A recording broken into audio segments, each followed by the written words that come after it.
I have just told regarding these four keywords: knowledge you know, capacities you know, values you know, and dispositions के बारे में हमने बताया कि स्वभाव वगैरह का है। जो जब हम ऑल राउंड पर्सनालिटी डेवलपमेंट की बात करेंगे एजुकेशन के थ्रू, तो dispositions is also very important and very intense focus. This word has been selected in the document. So section 1.3, तीसरा पार्ट चैप्टर 1 का, knowledge, capacities and values and dispositions, focuses under values and dispositions. इसमें values mention है, disposition mention है। Knowledge तो खुद प्राप्त करना है, और नॉलेज यदि आप प्राप्त करेंगे तो आप कैपेबल होंगे। So values are mentioned in the document, and what are those values? Values में मुख्य रूप से जो चीजें दी हुई है, कौन कौन वैल्यूज रिफ्लेक्टेड है? Ethical, ethical and moral. मतलब कहीं ना कहीं जो मानव के लिए हो। हम लोग पढ़ते हैं, रिसर्च में भी पढ़ते हैं कि रिसर्च भी इथिकल और मोरल वैल्यूज को लेकर चलता है। तो इसमें ये इसके जो वैल्यूज है मेंशन इसमें, तो इथिकल वैल्यूज, मोरल वैल्यूज, ये डेमोक्रेटिक वैल्यू, हर को आज़ादी हो, इक्विटी इक्वलिटी दोनों की बात करता है डेमोक्रेटिक। तीसरा जो वैल्यू है आपका वो इपिस्टेमिक।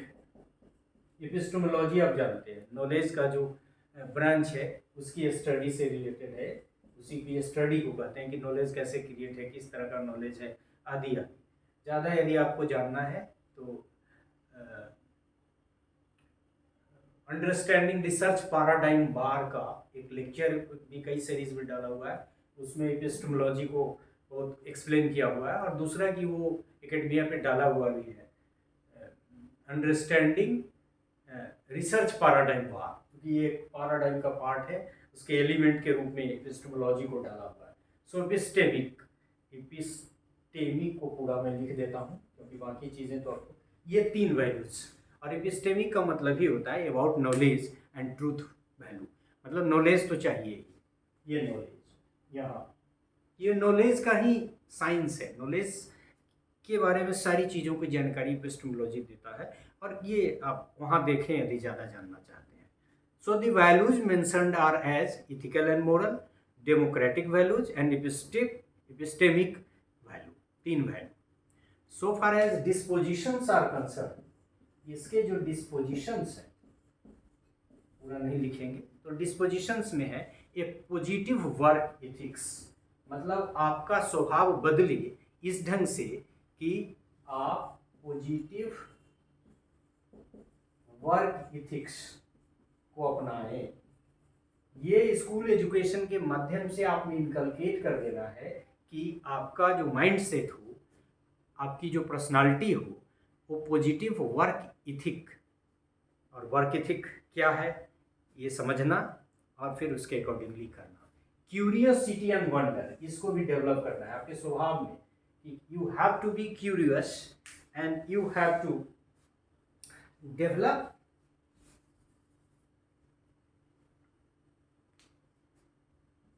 rather you have to provide yourself an opportunity to go towards wonder. And then तीसरा प्राइड, प्राइड एंड रूटेडनेस।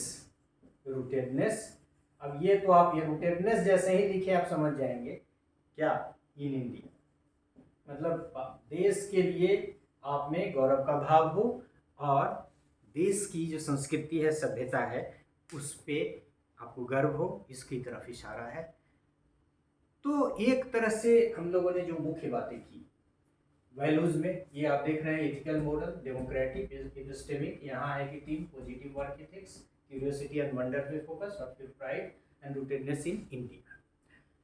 तीसरा जो इसका पार्ट है that is regarding this capacities. And what is this capacity? This capacity थोड़ी जगह बनानी पड़ेगी क्योंकि उसको भी थोड़ा थोड़ा तो लिखेंगे।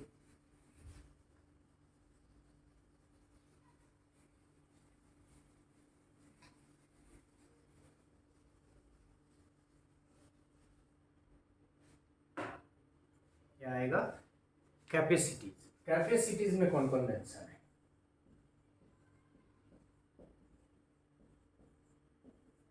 एक तो आपका है इंक्वायरी, कहीं ना कहीं यहाँ से आपको क्यूरियोसिटी से मिल रहा है। दूसरा, इंक्वायरी के अलावा कम्युनिकेशन। फिर आपका है problem solving and logical reasoning. ये सब नॉलेज देना है ताकि आप इसके लिए तैयार हो जाए। Aesthetic and cultural capacity. Aesthetic मतलब ब्यूटी से related, and beauty is very much necessary in one's life. Aesthetic and cultural, आपका cultural capacities for health, sustenance, मतलब सस्टेनेबिलिटी का जो कंसेप्ट है, जिसको हमने सेल्फ मैनेजमेंट, अपना यूज सही से, अपनों को सजा के संवार के रखना, एंड वर्क, मतलब काम करें, खुद को भी ये करें, and at the end it is capacities for social engagement and including effective aspect. तो एक तो यहाँ एस्थेटिक एस्पेक्ट आ ही गया, ये effective, feeling, sentiments, emotions, favourable attitude, इसकी तरफ इशारा है। And so far as knowledge, जैसा कि हमने कहा कि दो पार्ट थे, knowledge and knowledge for the foundations, दो सब हेड है, दो पारा है, दो बुलेट है, and this discuss around epistemology and different types of knowledge in a specific area. Epistemology knowledge का ही साइंस है, तो उसके बारे में कर रहा है। It further discusses 5 knowledge common to all. Knowledge में एक तो कहा कि इपिस्टेमोलॉजिक एस्पेक्ट बहुत इम्पोर्टेंट है, और उसको भी समझना है। हर सब्जेक्ट की जो प्रकृति अलग है, किसको कैसे पढ़ा गया, कोई कैसे डेवलप हुआ, इसी से रिलेटेड साइंस है, उसको आप देखें वहाँ उस वाले लेक्चर में जो हमने रिकमेंड किया। You will be able to understand in a better manner, otherwise ये आपके लिए नया शब्द लग रहा है। मुख्य रूप से यही कि नॉलेज का एक साइंस है। डिफरेंट टाइप्स ऑफ नॉलेज में 5 नॉलेज मेंशन किया हुआ है, that is common to all. मतलब अदर किसी डोमेन में आपका नॉलेज डेवलप होता है, इकोनॉमिक्स में अलग, मैथमेटिक्स में अलग, उसकी बात अलग है, लेकिन 5 नॉलेज कॉमन टू ऑल में लिखा हुआ है कि आप सेल्फ के बारे में, अबाउट दिस सेल्फ, अपने को जाने, दूसरे को जाने, अदर्स, फिर सोशल वर्ल्ड को जाने, सोशल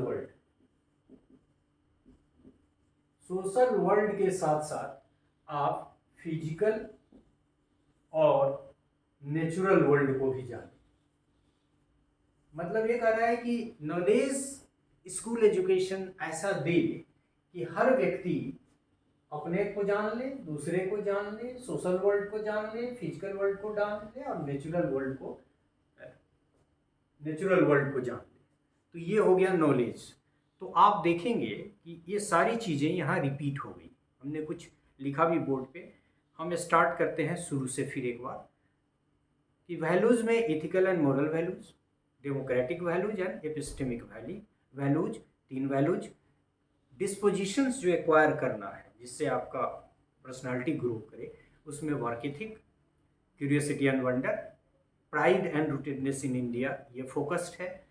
यदि हम कैपेसिटीज़ की बात करें तो इंक्वायरी की कैपेसिटी, कम्युनिकेशन की capacity, problem solving and logical reasoning की capacity, aesthetic and cultural capacities for health, sustenance, self management and work. इसके अलावा capacities for social engagement including effective aspects, दया भाव हो, दूसरे के बारे में सोचे, समाज के प्रति, संस्था के प्रति आपका सकारात्मक दृष्टिकोण विकसित हो, समाज में आपकी महती भूमिका हो, समाज को आप मतलब सेल्फ सेंटर्ड नहीं हो। नॉलेज में फिर बताया कि वो पूरी एपिस्टेमोलॉजी को आपको समझने की ज़रूरत है, क्योंकि हर सब्जेक्ट का नेचर अलग है। यदि आप एपिस्टेमोलॉजी को समझ लेंगे तो उस सब्जेक्ट के नेचर को समझ लेंगे। और 5 नॉलेज जिन्होंने कहा रिकमेंडेशन है, अपना, दूसरे लोगों का, सोशल वर्ल्ड का, फिजिकल वर्ल्ड का, और नेचुरल वर्ल्ड का, सब मिला है, जैसे बायोलॉजी, फिजिक्स, केमिस्ट्री सब आ जाएगा इसमें। और डिस्पोजिशंस में भी हम लोगों ने देखा था कि क्या है, नॉलेज में भी देखा कि क्या है, और फिर वैल्यूज क्या है ये भी देखा, और फिर ये डिस्पोजिशंस, वैल्यूज, नॉलेज, कैपेसिटीज, सबके बारे में हम लोगों ने देखा। So this part is telling कि स्कूल एजुकेशन किस नॉलेज की बात करता है, कैसा नॉलेज हो, कौन कौन सी कैपेबिलिटीज़ मुख्य रूप से डेवलप हो, कौन कौन से वैल्यूज इनकलकेट हो स्कूल एजुकेशन से, और स्कूल एजुकेशन प्राप्त करने वाले लोगों के स्वभाव में, मतलब डिस्पोजिशंस की दृष्टि से कौन कौन से परिवर्तन हो। So this is all about this.